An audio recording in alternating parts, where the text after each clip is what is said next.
Hey everyone, it's Ed. I keep meeting people in the climate and energy space who discover energy versus climate and say, where have you been all my life? So we're wondering if you could do us a favor. Mention EVC to the other energy and climate nerds you know and encourage them to check it out. We've had a strong season with great topics and guests and would love for more people to discover the pod. Every word of mouth recommendation, social media post, and podcast review helps. As always, thanks for listening. We couldn't do it without you. No, you don't want this to take a long time. You want to move through this as fast as you possibly can, with the possible having the big asterisk of like without blowing stuff up, basically, because that's the risk in many of these cases. Hi, I'm Ed Whittingham, and you're listening to Energy versus Climate, the show where my co-host David Keith, Sara Hastings-Simon, and I debate today's climate and energy challenges. Today, we're digging into a paper that Sara helped write alongside our guests, Emily Grubert, a civil engineer and environmental sociologist and associate professor of sustainable energy policy at the University of Notre Dame. Emily and Sara co-authored a paper called Designing the Mid-Transition, the framework for today's conversation. Decarbonization usually means addition, more wind, more solar, more EVs. But a real transition also means taking something away. We get into what that looks like on the ground, why a refinery can't wind down to zero, what happens in coal towns when plants close early, and whether Alberta's oil sands could shrink piece by piece, or if losing one part takes the system down with it. No David for this one, so just myself and Sara. Here's our conversation with Emily Grubert. So Emily, before we get into infrastructure and models, can you give us the plain language version of what is mid-transition and how would an ordinary person know that we're living through it? It's a great question. I think Sarah's had this experience too, but a lot of people that have sort of gloriously picked up on this concept, I think will call things mid-transition issues that I don't think they actually are. But basically, I think the way that I think about it is that there is fundamentally, like mathematically, must be a period when you're going from something big to something small and something small to something big, where there's a lot of dynamism about what's how big. This is not very articulate, but I think the point that I kind of want to make is that a mid-transition where you have one system that's shrinking, one system that's getting bigger, they're both trying to serve the basic same things. You fundamentally have to go through a period where there is some complicated constraints that each is imposing on the other. I think sometimes people ask like, oh, could we avoid this? Like, no, not really. Like to go from big to small, you actually have to go through all of the other sizes. And similarly, to go from small to big, you have to go through all the other sizes. So when you're doing that at the same time, you end up in this situation where you have one declining system, one growing system, and a lot of uncertainty about who's doing what at any given time. So it's not necessarily a period on a calendar. You're talking the percentage, like how do you mark it? Is it a percentage of technology adoption or is it a condition a system enters? Yeah, so I think qualitatively, the way that I think about it is when you have a situation where both systems are constrained by the other, and also neither system can provide all of the services that you need from like the energy system in this case, that's when you're in the mid-transition. I think Sara and I spent a lot of time trying to figure out whether we could put up some quantitative heuristics, and we're sort of amused and also annoyed to come up with like maybe this is about 80-20. But looking at what we've seen from some of the systems that are out there, we do start to see those instabilities associated with the big system basically not being able to just muscle through it around 20% penetration by an alternative that's sort of technologically different. So, example, if you have a lot of inverter-based resources on an electricity system that wasn't initially designed for that, you start to see things like curtailments or super rapid ramp rates for gas turbines or things like that around that 20% mark. We're not probably in the mid-transition for a lot of other energy systems besides electricity, I would argue. And so it's a little hard to tell whether that's going to be similar. I think it probably is. There's a reason people use the 80-20 heuristic. But roughly, I think qualitatively, it's when you start to see the dominant system really getting constrained by the other one, I think is probably the easiest way to spot it. Sure. And that's good to know. I was wondering, are we actually in it? You say probably for electricity, not for buildings and transportation yet, but can you apply the 80-20 or the inverse, the 20-80 example specifically to electricity? So what is that shorthand for? Yeah, so that's shorthand for when you have about 20% penetration by the new system and 80% maintenance of the old system, that's where you probably start to see this entry. It can look a little bit different depending on what your resource stack is. So some clean energy resources are more like the old fossil thermal-based electricity system than others.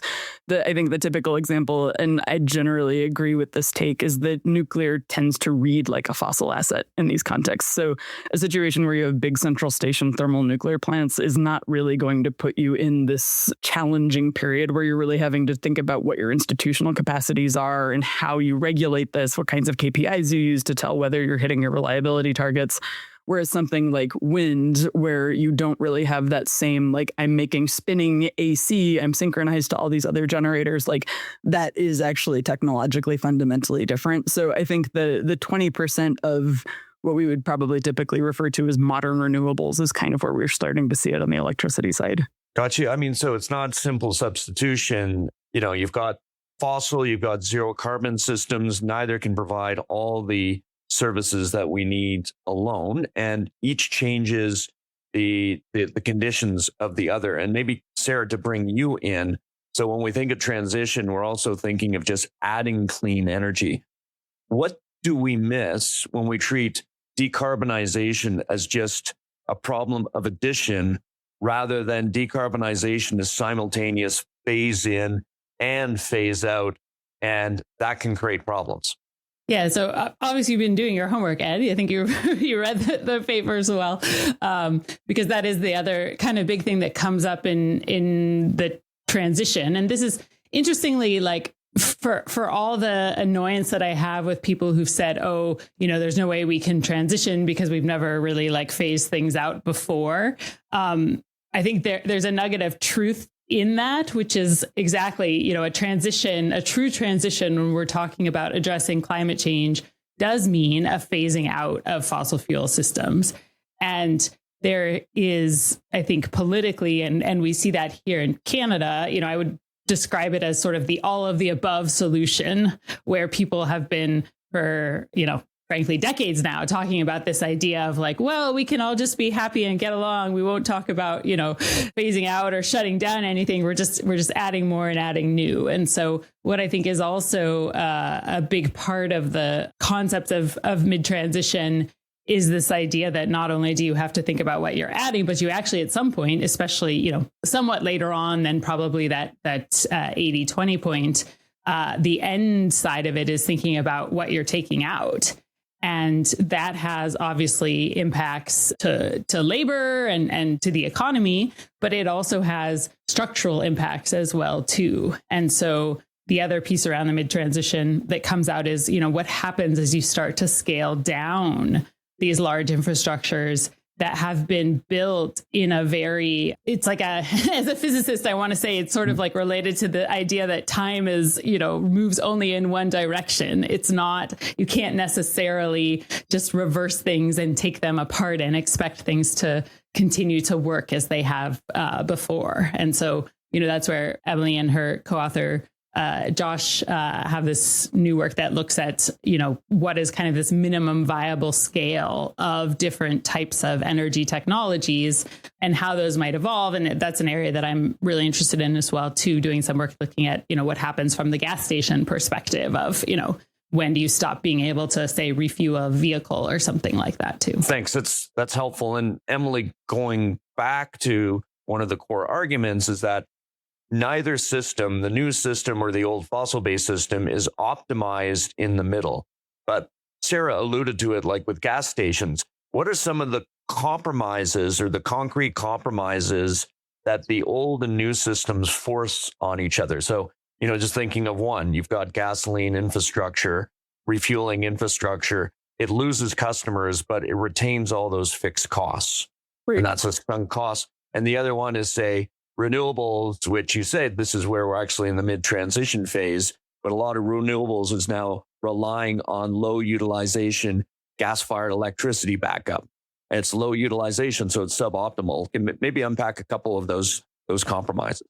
Yeah, and in those cases, I think that's examples where the new system is constraining the old one. I actually I think when the media specifically has pieces on this, it tends to be like, oh, all these terrible things are happening to the energy system because of renewables. I would argue that the fossil systems are not being as nimble as they claim they can be. And so this is not really like the fault of solar or whatever. But like similarly, we see a huge amount of complexity, especially in the United States, where we have production tax credits that depend on a facility actually producing electricity, where curtailments in order to accommodate the fact that big steam generators can't turn on and off easily are actually pretty meaningful for wind in particular. In the US, we have investment tax credits for solar, and so they tend to be a bit less concerned about curtailments than wind because the tax credit they get is based on how much they spent, not how much they make. But those kinds of things, I think we're starting to see. One of the ones that I'm actually more worried about, Alison Gaki has written about this a bit in the legal setting. She has a paper in a law review called it's the legal mid-transition, I think is the title of the article, but really interesting points about how some of the law and some of the regulatory structures we put in place are really designed around the way that certain kinds of assets function. So particularly, one of the things we see is something like a capacity factor or a requirement for certain types of availability from kinds of generators. When you're fuel-based, you can basically create a pretty clear assumption of when you're going to be able to turn on and off that we can predict for non-fuel-based resources like wind and solar, but we don't necessarily have quite that same certainty. And so when you have legal settings that basically decide who gets to run, who gets to connect, who gets to exist based on whether they're able to fulfill this particular structure. Like for those of you that have read, is it a poem or a book where basically the fish learns that it is not an elephant or something? I'm getting this completely wrong. But like you can be really good at being a fish, even if you're not that good at being an elephant. And we have a lot of regulatory institutional infrastructure that sort of presumes you're an elephant and hasn't thought about how we could think about this differently if you're mostly planning for fish. If you have this period of maybe a couple decades where the fish are being forced to prove that they can proximately resemble an elephant, maybe you don't go back on that at the end. So when you do get to that point where the clean system is 80% of things, but you're still using institutional designs and just expectations of how things work that come from before that, you've optimized into a system that could be running much differently if you had thought more about what it needs to do. I think one of the really interesting examples of this is when people start talking about DC power lines. What that means when you have largely DC producing electricity systems is, like we could think about this differently than we do, rather than forcing everything to take the 2 or 3% hit to become like excellent AC. So those kinds of things I think we're starting to see. Got you. I'd love to, and maybe punt it for a little later in the interview, get to, do you actually want a long mid-transition? Do you want a short mid-transition? And you talk about like a well-managed fossil phase out, or we need to carefully manage it. And a lot of people will hear that and it's like, oh, the oil and gas industry, some might say that, and that's just an argument for delay, and lock in. But before we get there, that's just a foreshadowing of where I'd like to go. I'd love to get an example, and maybe taking a refinery as an example of a minimum viable scale. And you say, like, why would ramping down the last 20 to 30% be harder than ramping down the first, 70 to 80%? Why is that last chunk hard to retire? I would say actually that breakpoint probably comes bigger than we expect. So we might be talking about the last 60 or 70% is sudden rather than the first 20 or 30% or so. What's interesting, I think, is with a refinery in particular, you're talking about a single facility that, again, very US perspective. I think this is approximately true in Canada, Europe, Australia, and maybe Japan as well, the sort of long-term industrialized economies. Our refineries are very old. And so you have a lot of stuff that's been sort of accretively added. So, we need a slightly different move here. So we're going to add a piece of equipment. But a lot of the site has really been there for maybe 100 years in many of these cases. So the point one about minimum viable scale here, and I get this comment a lot from people that have worked in facilities, is like, once you turn a valve off, you might not ever be able to turn that valve back on. We don't really know. We've never had to try, and no one's touched it since 1972. Like, that's a pretty normal condition. So just the fact of like, if you're trying to turn something down, you just physically might not be able to. I think with refineries, the minimum viable scale thing that is more interesting to me is fuel product mix. So we design all of the equipment on a refinery site to basically do a combination of making molecules bigger and smaller. if you end up in a situation where the fuels that you still need, like maybe jet fuel is something that you anticipate needing for longer than you need gasoline or something like that, the mix of your ability to take a particular input, and refineries are generally tuned towards specific crudes. That's why we end up in these complicated conversations geopolitically every time we start to see differences in who's producing and who's not. But that combination of what you make bigger and smaller is actually quite hard to shift without putting a few $100 million into a system. And so the notion that you actually might not be able to produce a small amount of jet fuel because you have to also be producing a large amount of gasoline in order to enable you to do that, or whatever that looks like at your specific facility, is sort of where we start hitting minimum scale issues. But even just like keeping things hot enough, those kinds of things, the industry itself says that most refineries have a turn down capacity of around 65 to 70%, which basically means that they can't go lower than that from an output perspective, and with a pretty stable product mix. Sara, so thinking here locally of Alberta, and I want to get into coal now. So you've got coal-fired electricity plants that are dependent on coal mines. They're inextricably linked, but they make closure decisions separately. And so you've got a few plant closures can destabilize a mine, and then a mine can potentially strand plants that are designed for specific coal and transportation routes, getting the coal to the plant. So maybe looking at Alberta, what do we do about that? Is that an engineering problem? Is that an ownership problem? Is that a governance problem? Yeah, I mean, I think what's interesting about the mid-transition, and in particular this diseconomies of scale, is that I think so the answer is sort of all of the above. Like all of these things can show up. As Emily was saying, sometimes it's like a technical problem, either of, the age of the plant or something like that, or it's about the, specific details of the services that are being provided.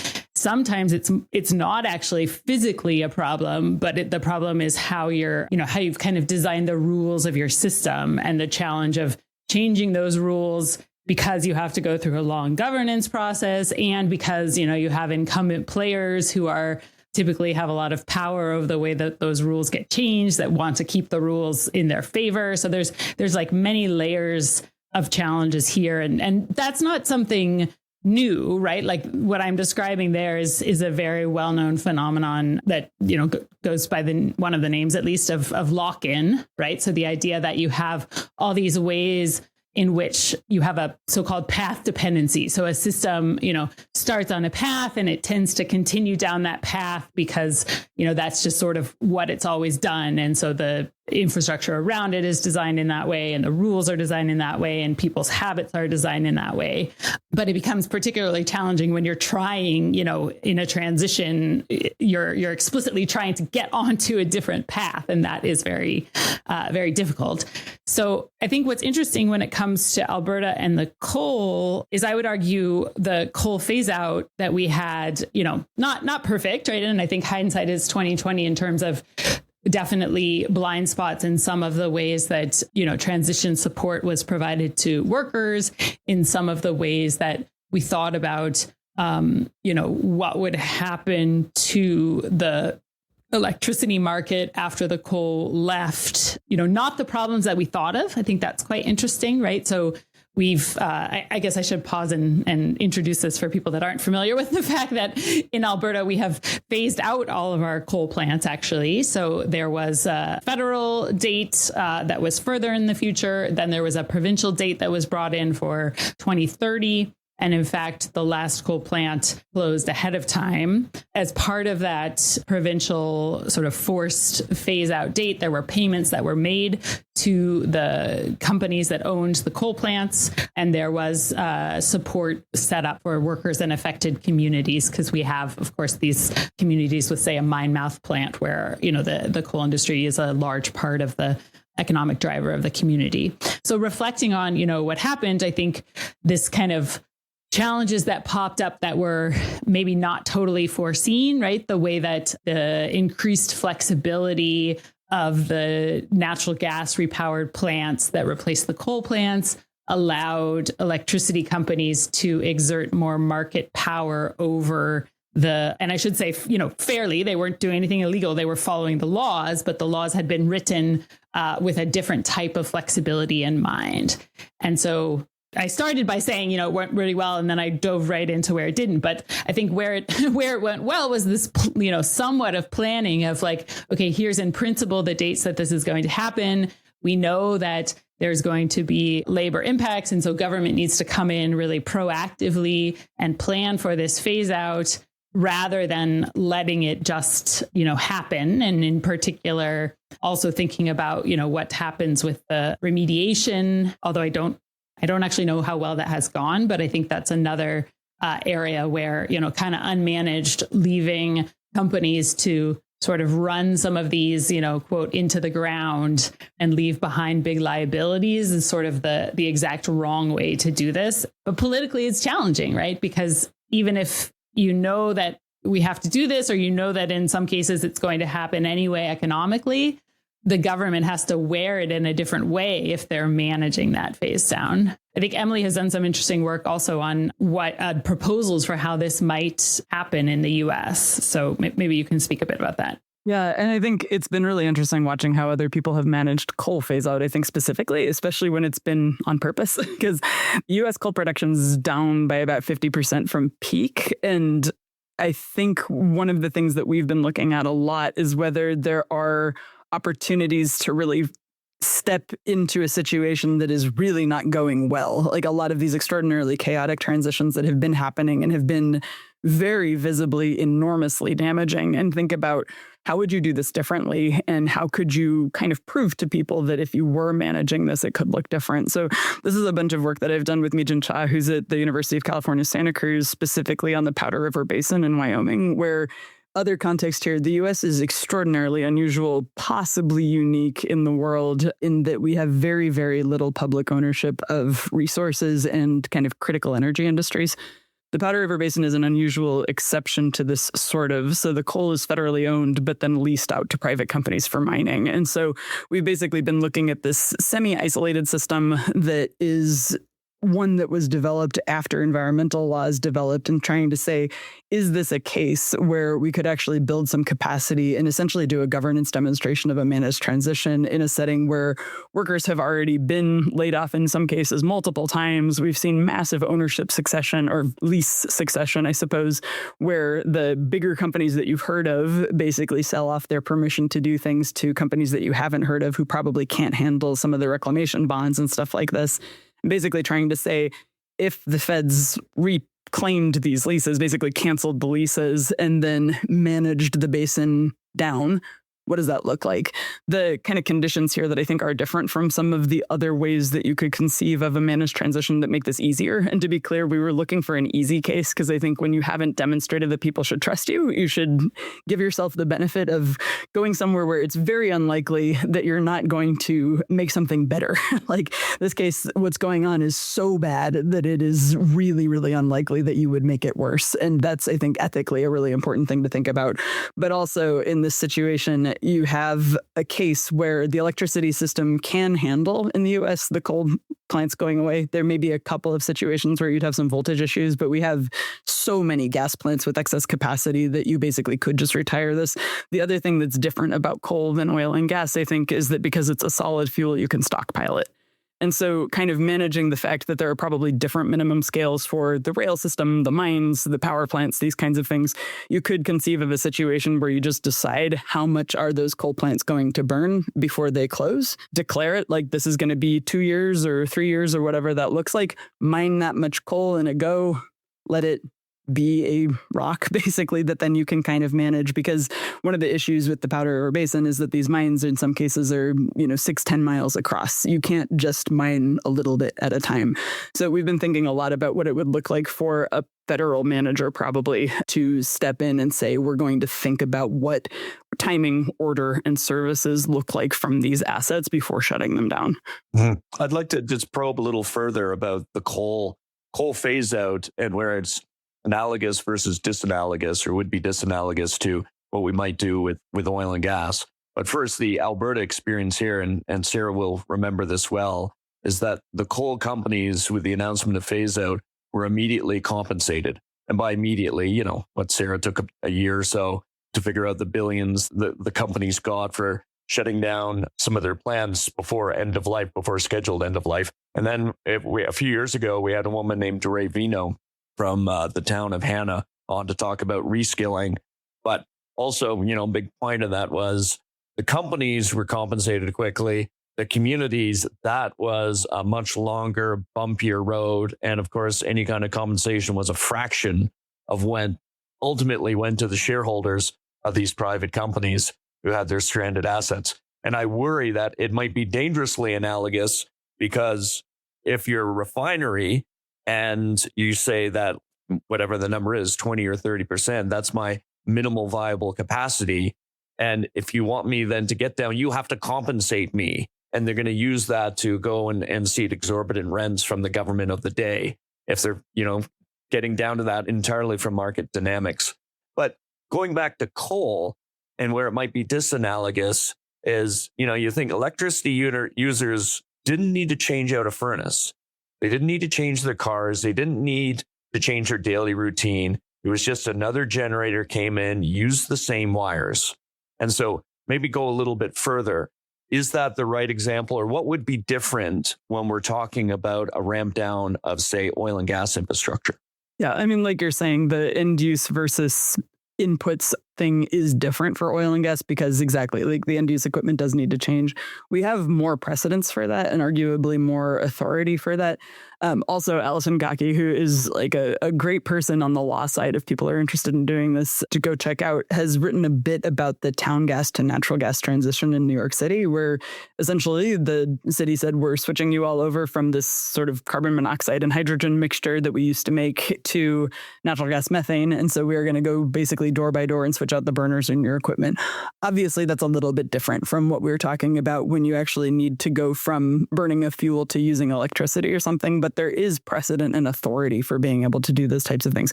Politically, we can have that conversation, but politics can change. I think that you're right, though, that the coal example is easier, both because we're already in a situation where you don't need the coal anymore. And we, again, being like heavily industrialized countries that have a lot of capacity to make electricity out of other things. But coal is much easier to manage here. Also, I think really importantly, and this is part of the reason why I prefer to talk about moves that kind of do everything at once, both for the rent-seeking issues that you were talking about, but also just because for coalition reasons, coal is easier to talk about from a phase-out perspective because it also produces a lot more obvious air pollution issues. And so the kinds of different reasons you might want to do this are more obvious and have been sort of longer explored. So yeah, it's not a great example if you're trying to say, I want to do the hardest thing first. But I think this is one of these cases where doing the easiest thing first to prove that you can and to build some capacity and to really demonstrate that this is something you could learn how to do and people should trust you on this journey. I'd much rather start on the easy thing than start on the hard thing, immediately fail, and then not get to try again. Mm-hmm. But Sara, let's go to a hard thing that is local. Let's talk about the oil sands, which is a type of resource that we've covered a lot on this show. So first, if you're a public policy planner and you applied a minimal viable scale lens to the oil sands and you look at the whole supply chain, like, where do you start first? Are you looking at individual mines or in situ projects? Are you looking at upgraders? Are you looking at diluent supply and recycling?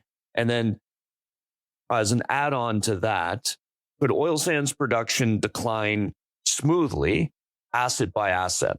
And so let's say Suncor closes its base mine or Syncrude, and then the Scotford upgrader comes off.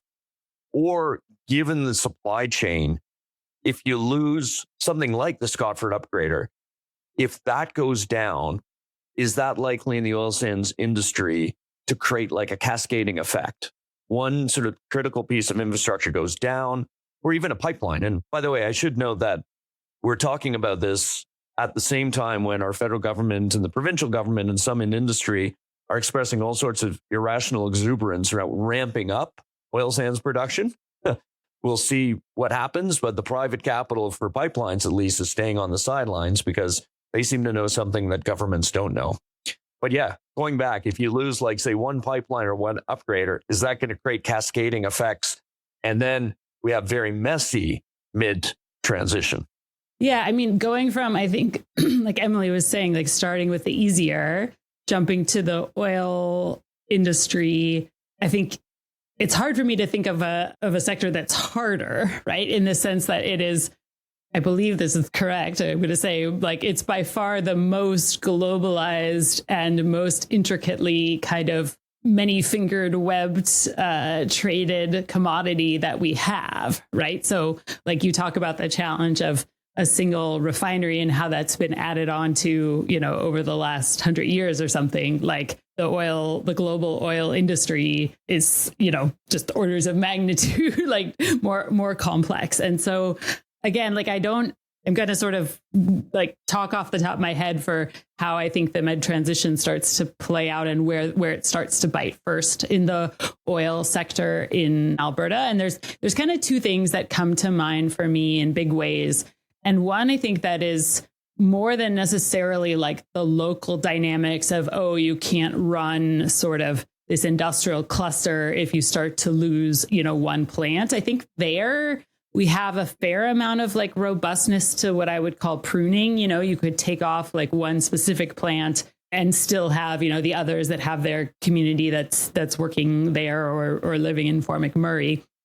I think where you may see some of those mid-transition dynamics start to arrive earlier is actually in the demand side for the fuels and the refineries, right? And so one of the things that you hear often in downtown Calgary is, it doesn't matter how much oil, Saudi is producing at what price, because we are competing with other heavy oil producers.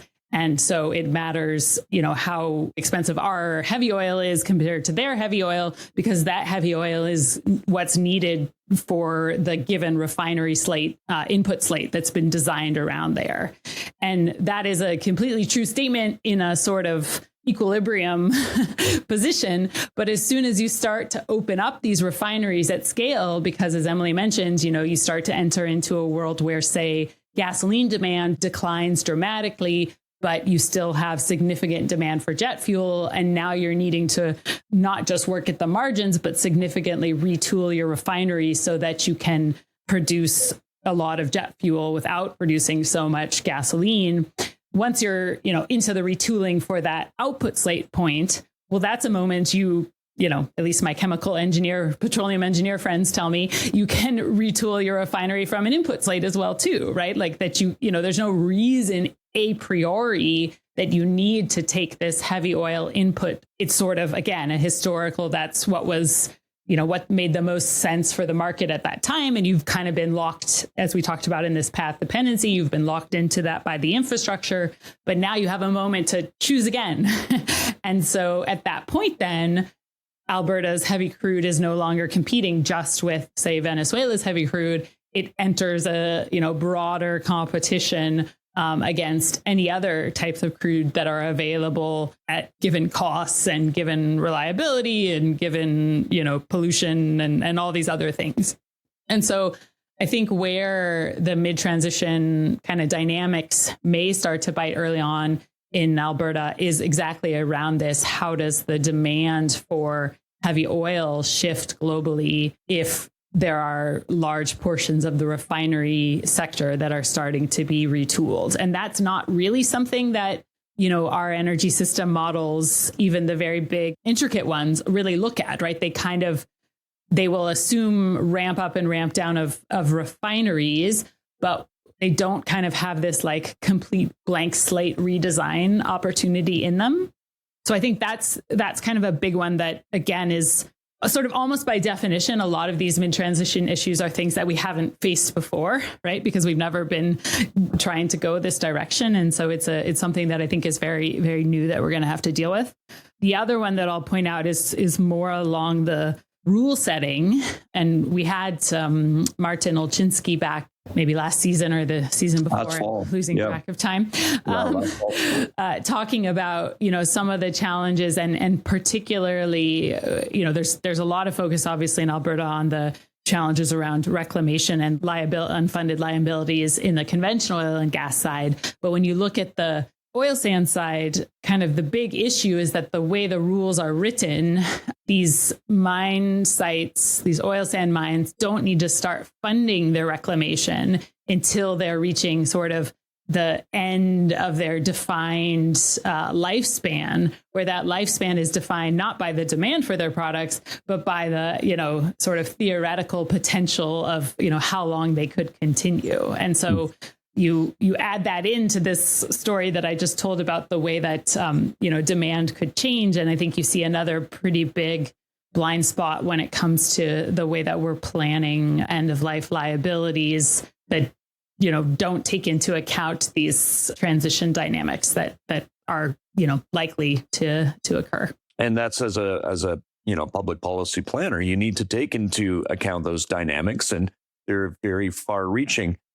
Back to Emily, I'm still unclear. Do you want, we're in a mid-transition period for electricity. So we said off the top, not yet for transport and buildings, but that's coming shortly.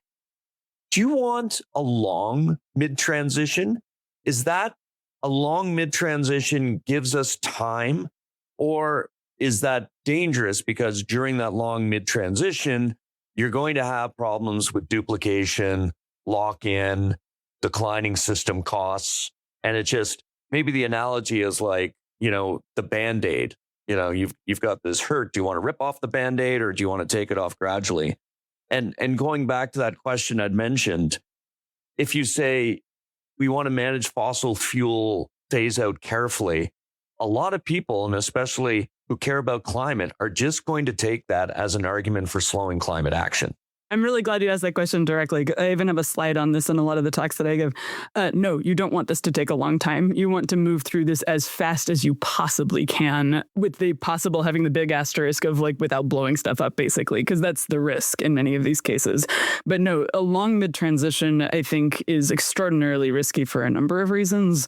One, and I think the worst case scenario actually is that you just sort of stay in that period forever. I think especially, I make the action movie analogy here a lot. We're very used to stories wrapping up. And so it's we're in the mid-transition. We'll get to the end of it eventually. You might not. You might just stay in this period where you have two systems that aren't designed to work together, just having to be forced to work together forever.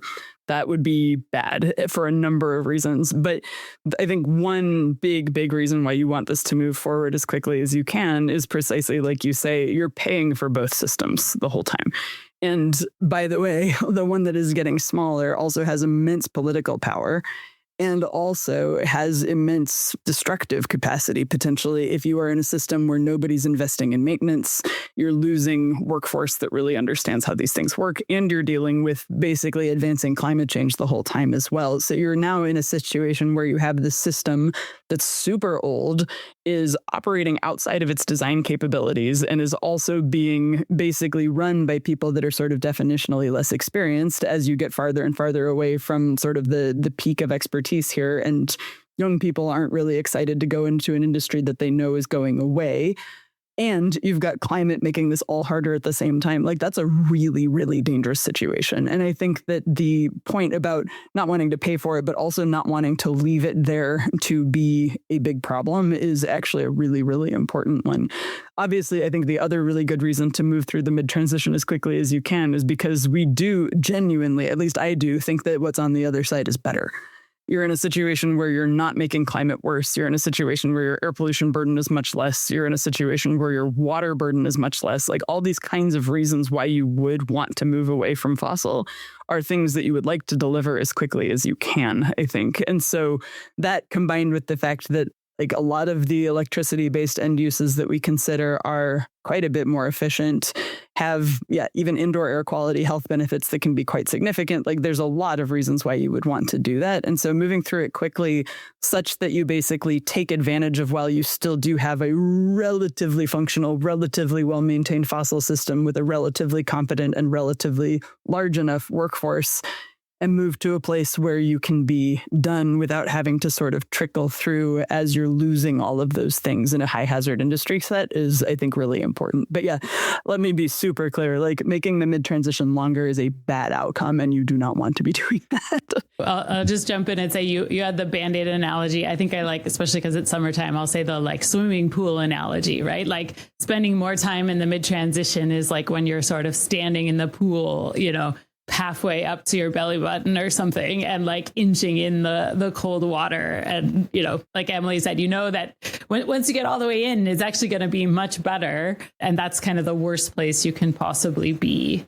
And I think one of the other sort of reasons that that's important to realize and acknowledge the costs of being in the middle is that there are some cases where, or probably most cases where, you're going to have to spend something to speed up that transition, or you'll be presented with opportunities to spend something to speed up that transition.